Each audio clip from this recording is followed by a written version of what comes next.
Olá, povo de Deus, 12ª semana do Tempo Comum, quarta-feira, 22 de junho de 2022. A nossa reflexão de hoje é a partir do segundo livro dos Reis, capítulo 22, versículos de 8 a 13 e 23, de 1 a 3, e Mateus 7, 15 a 20. Naqueles dias, o sumo sacerdote Elcias disse ao secretário Safã: achei o livro da lei na casa do Senhor. Elcias leu o livro a Safã, que também o leu. Então o secretário Safã foi à presença do rei e fez-lhe um relatório nestes termos: os teus servos juntaram o dinheiro que se achou no templo e entregaram-no aos empreiteiros encarregados do templo do Senhor. Em seguida, o secretário Safã comunicou ao rei: o sacerdote Elcias entregou-me um livro. E Safã leu diante do rei. Ao ouvir as palavras da lei, o rei rasgou suas vestes e ordenou ao sacerdote Elcias, a Aicã, filho de Safã, a Acobor, filho de Miqueias, e ao secretário Safã e a Asaías, ministro do rei: ide consultai o Senhor a meu respeito, a respeito do povo de todo o Judá, sobre as palavras deste livro que foi encontrado. Grande deve ser a ira do Senhor, que se inflamou contra nós, porque nossos pais não obedeceram às palavras deste livro, nem puseram em prática o que nos fora prescrito. Então o rei mandou que se apresentassem diante dele todos os anciãos de Judá e de Jerusalém. E subiu ao templo do Senhor com todos os homens de Judá e todos os habitantes de Jerusalém, os sacerdotes, os profetas, todo o povo, do maior ao menor.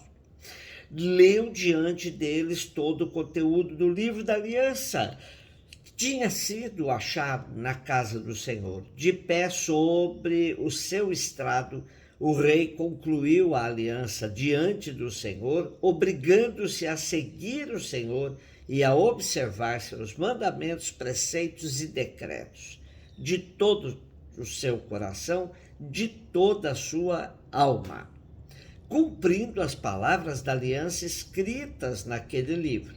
E todo o povo aderiu a aliança. Os livros de Samuel, os livros dos reis, os livros de crônicas nos colocam no interior da história da monarquia do povo de Deus.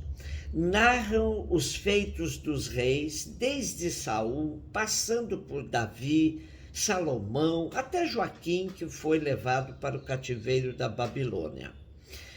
As dificuldades pelas quais passaram, provocando situações precárias de vida ao povo, são sempre atribuídas às infidelidades dos mandatários de Israel, quando não fizeram valer as cláusulas da aliança, pacto feito com Javé. Um outro problema permanentemente denunciado pelos diversos autores sagrados está na questão da idolatria. Adorar a outro Deus que não o de Israel é sempre ocasião de desordem, de desestruturação do país. Nosso texto de hoje tem como contexto um acontecimento no tempo do rei Josias, quando foi encontrado o livro da lei perdido no tempo de Manassés. Este foi um rei muito perverso, a tal ponto que chegou a mandar serrar em dois o profeta Isaías. Sucedeu-lhe Josias. A descoberta do livro ecoava como denúncia de infidelidade do povo. Então o rei mandou ler o livro e renovar a aliança, como já acontecera no Sinai e em Siquém, e convocar uma solene celebração da Páscoa. O livro foi encontrado pelo sacerdote Elcias. Ele continha as palavras da aliança e foi lido por outras pessoas, inclusive pelo rei.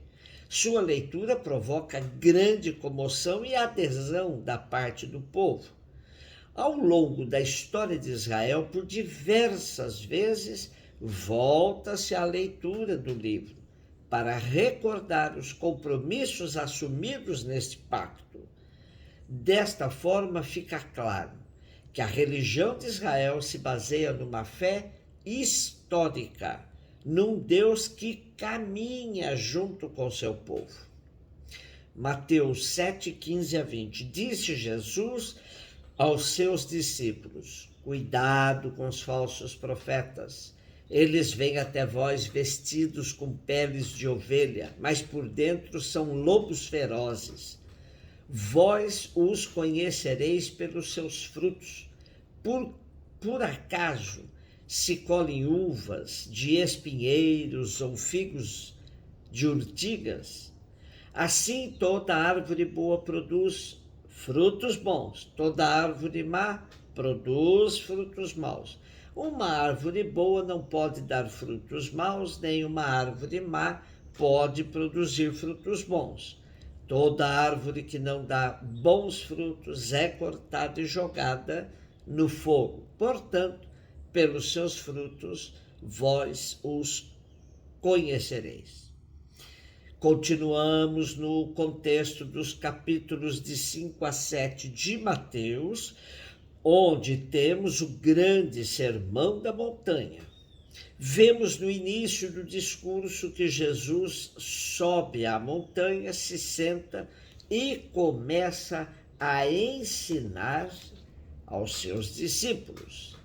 No trecho de hoje, vemos que Jesus não fez rigorosa seleção dos seus seguidores. O seu convite era para todos. Por isso, a comunidade dos discípulos de Jesus compunha-se de bons e de maus, de gente com o coração voltado para as verdades do reino, mas também pessoas com outros interesses. Daí se entende as dificuldades surgidas na vida em comunidade e a urgência do discernimento ou distinção dos espíritos.